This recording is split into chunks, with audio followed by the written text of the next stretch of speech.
Okay, I think that's working. I hope everybody can hear me.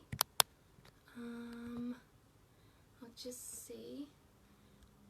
I think comments should appear if any come up. Okay. Okay, I think that's working. And it's now 2 o'clock.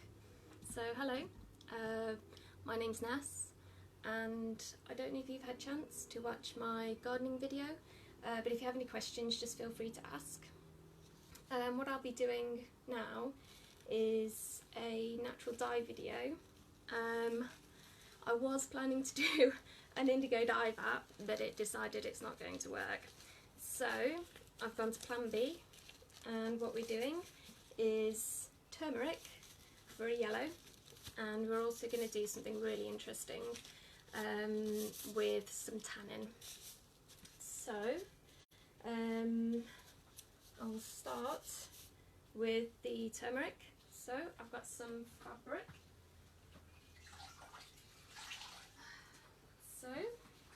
So a turmeric dye bath is basically just turmeric in boiling water. You just boil it with the turmeric, and then you sieve out the turmeric. Hi Kirk. And then you sieve out the turmeric, and then it's ready. Just add fabric. So I've got some bamboo jersey here, and I've put some sandwich clips on it, and we'll see what happens. I've got no idea how it's going to look. So we're going to drop that in to the turmeric dye bath, and we'll take it out at the end, and we'll see if anything's actually happened. Hopefully it should dye. It's always died in the past. So I'll just wash my hands.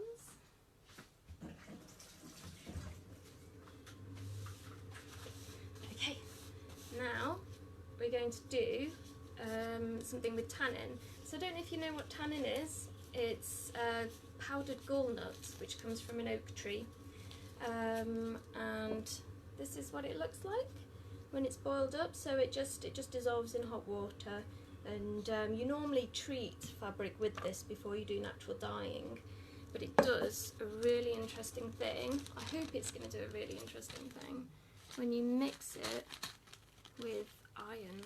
There we go. So I've got some iron, and I'm going to mix it in there, and as you can see, it turns the solution black. And in natural dyeing, this is close as black as you're going to get. It's more like a kind of dark blue, but we'll drop that in there and we'll add a bit more iron. So there we go. I'll just add a little bit more.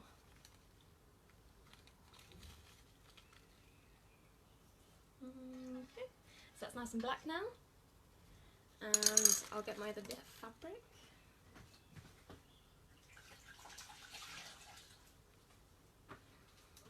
So for this one, this is some more bamboo jersey. I've just twisted it up and I've put some leggy bands on it, and I'll drop that in now, and we'll take that out at the end, and hopefully that will also have done something.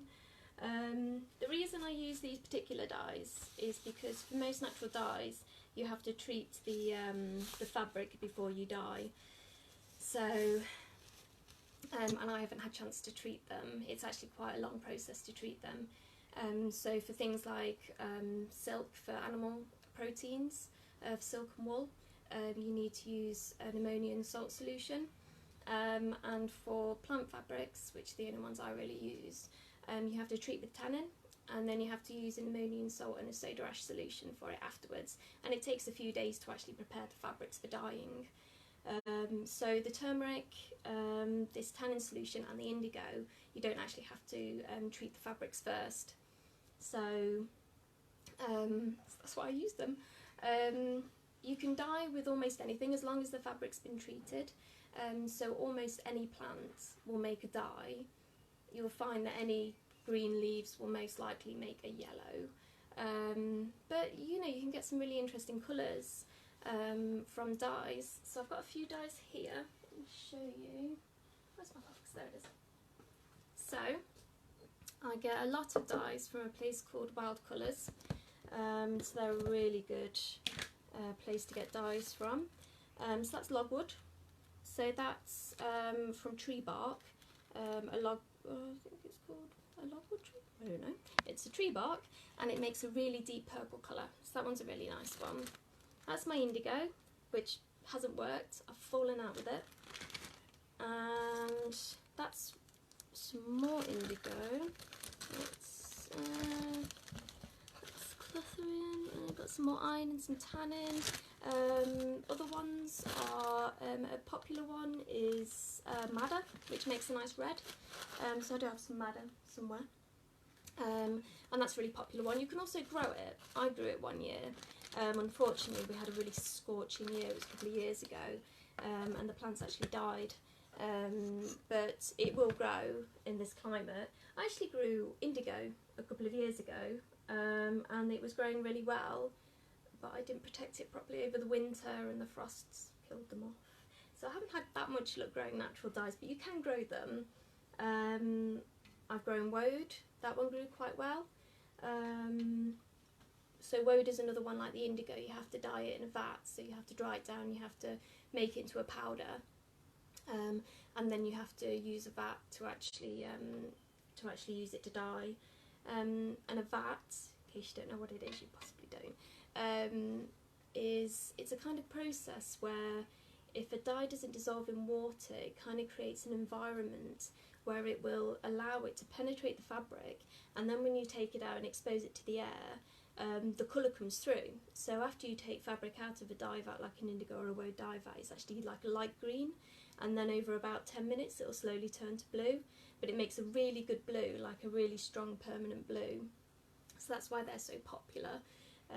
That's why that colour is so popular. It's like a kind of blue denim colour. But for my dye vat, which didn't work unfortunately, I used a combination of, you put the dye in, it's a 1-2-3 vat, so it's 1 part indigo, so you work out how much indigo you need for your fabric, and you put that in, and then it's 2 parts lime, so I got my powdered lime from, B&Q. You just double what you put in of the indigo for the lime, sprinkle that in, and then it's 3 parts fructose sugar, and I just bought that on eBay. And you just work out 3 times how much indigo you had, and you put it all in, and it normally works, and it's always worked for me in the past, but for some reason today it just does not want to work. So I'm not going to fight it, I'm just going to leave it, and I'm going to use these, which seem to be dyeing really well actually. Let me just wash this.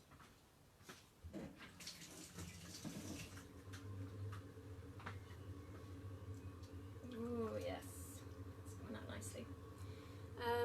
One of the most I find it one of the most interesting plants to dye with are actually nettle leaves, because nettles actually change colour depending on when you use them. So I think before they seed they're like a golden yellow, and after they seed they go a kind of khaki green. But yes, they're a really good one to dye with. I possibly could have done that, but I think I'll just leave the nettles for the insects. I won't use those. But these work really well. There's lots of other things. There's lots of things you can do with dyeing with plants. I mean, like I said, almost anything makes a colour, apart from things that have like waxy leaves, like ivy. I find that it's really difficult to get the colour out of the leaves, so it's best to go for a kind of soft leaf. And what else is there? There's things that, I mean, there's different kind of pinks that you can use, that you can get. I mean, Mad is the best one. Obviously the reason that natural dyes aren't all too popular, oh hi Ray, how are you doing, is that they actually wash out quite easily, even when you treat them first. Hi Marie. Even when you treat them first, they still, when you put them through the wash a few times, they will wash out. So that's why obviously natural dyes kind of went out of popularity, and the chemical dyes came in. But obviously you do have to consider that the chemicals that they use in dyes are really quite toxic. So it can, and you put it on your skin, and your skin's quite absorbent, so it's not great. And a lot of places where they make clothes cheaply, they don't wash the dyes out properly, and so a lot of the toxins are still in the clothes. So that's why I like natural dyes. It's quite a nice thing to do, and I don't think that the fact that they wash out quickly is really that bad a thing, because, you know, you could just dye them again. That's what I do anyway. But yeah, but natural dyes are a really interesting thing, and if you're interested in doing it, there's loads of information online. I use a Wild Colours, is the company where I get a lot of my powdered dyes, and they have loads of information. They've got recipes, they've got advice, they've got everything. One thing I will say, if you do decide to have a go at natural dyeing, is to wear protection. So you should be wearing gloves. I'm not, they're really difficult to get on. But to be honest, I'm not using anything chemical heavy. There's no chemicals in these because I'm not pre-preparing them or anything. But if you do use the ammonium salts or anything for the dye vat, like the lime, you should be wearing gloves and also a face mask, because the powders are quite light and you don't want to breathe them in. They're not good for you. So, and I've got my apron on, so that's a good thing to use so that you don't ruin your clothes, and it's just covered in dye. But yeah, how long have we got left? So I think we're going to take these out now. So this is, if you leave it in, the stronger the colour gets, so it's not as dark as it could be. Let me get some gloves on. Right, got a glove here. Put that on. Let's get this out, and then we'll open it up and see what we've got.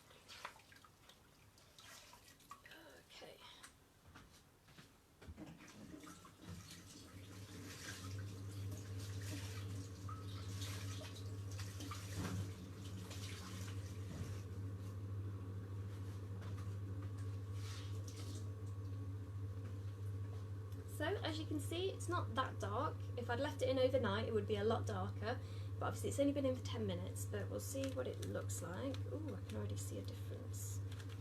Ooh, there we go, that's the stuff. Right, let's take this one off, and the last one, and we'll see what we've got.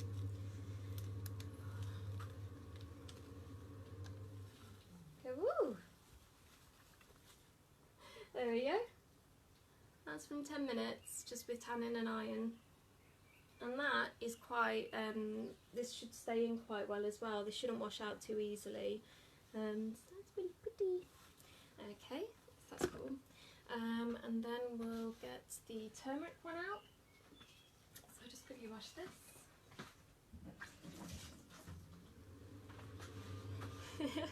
Like Scraggy move.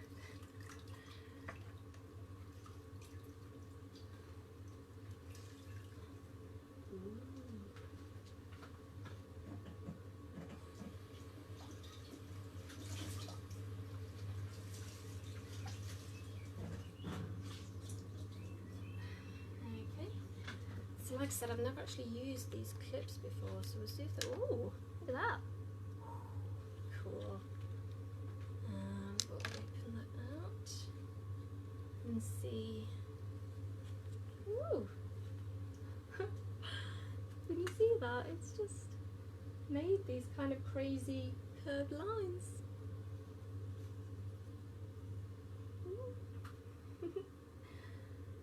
That's quite cool. And as you can see, it's come out a really strong yellow. Now this will wash out very quickly. Turmeric is terrible, but sometimes it can be good to create different effects. That is one thing you can do with anthratyping, because turmeric disappears when you expose it to the light. So one thing you can do is you can put like blocks on top of it, put it in the sun, and then you'll find that all the turmeric will go where the sun's been, and there'll be all the shaped blocks, colours of yellow. So I'm really proud of that. Whoop, I have to use these again. Hi Kirk, thank you. Okay, I think that's my 10 minutes up. So I hope you got something out of that. Have a go at natural dyeing. Feel free to contact me if you need any advice. I did do a master's in it, so you know, I'm happy to answer any questions.